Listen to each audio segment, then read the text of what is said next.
രാസലഹരി കടത്തിന് ലഹരി മാഫിയ പുതുവഴികൾ തേടുന്നതിന്റെ തെളിവാണ് കരിപ്പൂരിൽ നടന്ന ലഹരി വേട്ട.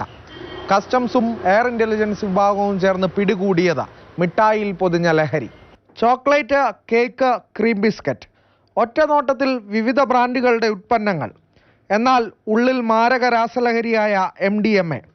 തായ്ലൻഡിലെ ബാങ്കോക്കിൽ നിന്ന് മലേഷ്യയിലെ കുലാലംപൂർ വഴി കരിപ്പൂരിലെത്തിച്ച രാസലഹരിയാണ് പിടികൂടിയത്.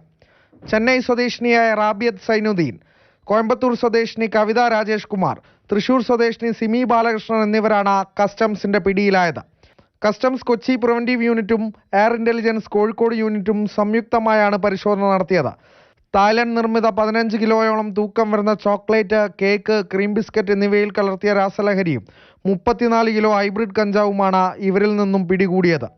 കരിപ്പൂർ അന്താരാഷ്ട്ര വിമാനത്താവളം വഴിയുള്ള ഏറ്റവും വലിയ ഹൈബ്രിഡ് കഞ്ചാവ് വേട്ടയാണിത്.